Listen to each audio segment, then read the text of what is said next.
Hello friends, welcome to civil concept Tamil. இன்றைக்கி நம்ம என்ன பார்க்க போகிறோம் அப்படின்னா, ஒரு இன்னோவேட்டிவான காம்பவுண்ட் வால் ரொம்ப லோ பட்ஜெட்டில் பண்ணியிருக்கோம். அதை பற்றி தான் இந்த பதிவில் பார்க்க போகிறோம்.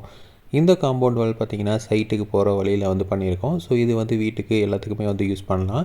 இதில் 3 பிளாக்ஸ் யூஸ் பண்ணியிருக்கோம். ஒன்று ஃப்ளையாஸ் பிரிக்ஸு, இன்னொன்று சாலிட் பிளாக்கு, அதுக்கப்புறம் ஜாலி யூஸ் பண்ணியிருக்கோம். இதில் சிமெண்ட் ஜாலி யூஸ் பண்ணலாம். நாம் யூஸ் பண்ணியிருக்க கிளே ஜாலி யூஸ் பண்ணியிருக்கோம்.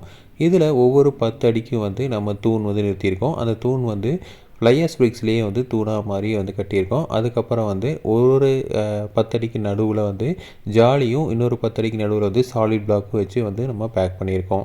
ஸோ இதில் பார்த்திங்கன்னா பார்க்குறக்கு ரொம்ப லுக்கும் நல்லாயிருக்கு. அதே மாதிரி நம்ம கன்ஸ்ட்ரக்ஷன் காஸ்ட் ரொம்பவே ரெடியூஸ் ஆகுது. ஸோ இது நீங்கள் வீட்டுக்கு பண்ணுறீங்க அப்படின்னா, ஒரு பெரிய வீடு இருக்குது, ஸோ பெருசாக காம்பவுண்ட் வால் கட்டணும் அப்படிங்கிற இடத்துல இதை யூஸ் பண்ணலாம்.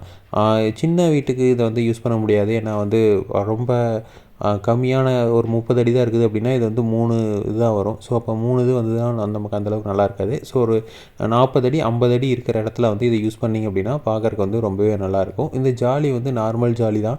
ஸோ ரொம்ப திக்னஸும் கம்மியாக தான் இருக்கும். நம்ம சாலிட் பிளாக்கில் மட்டும்தான் திக்னஸ் கொஞ்சம் அதிகமாக இருக்கிற மாதிரி இருக்கும். மற்றபடி திக்னஸ் கம்மியாக தான் இருக்கும். ஸோ இது நம்ம ஒரு இன்னோவேட்டிவாக யூஸ் பண்ணியிருக்கோம்.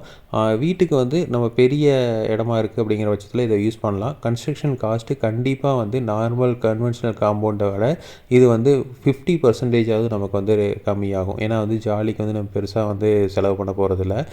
அதே மாதிரி பார்த்திங்கன்னா நம்ம யூஸ் பண்ணுற சாலிட் பிளாக்கு எல்லாமே ரேட்டு குறைவானது தான்.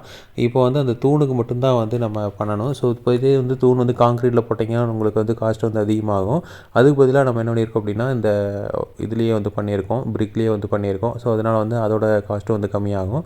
இது ஒரு ஆஸ்தட்டிக் பர்பஸ்னால தூண் கொஞ்சம் பெருசாக போட்டிருக்கோம். ஸோ இது நம்ம வீட்டுக்கெல்லாம் பண்ணுறோம் அப்படிங்கிற பட்சத்தில் இவ்வளோ ஹைட்டு தூண் தேவையில்லை. ஸோ அதை கம்மியாகவே போட்டுக்கலாம்.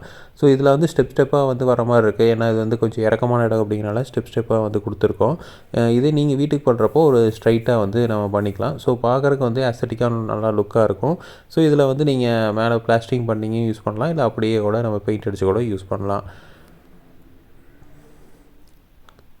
ஸோ இதே மாதிரி இன்ஃபர்மேஷன் உங்களுக்கு தொடர்ந்து வேணும் அப்படின்னு எங்கள் சேனலை சப்ஸ்கிரைப் பண்ணுங்கள். தேங்க்யூ.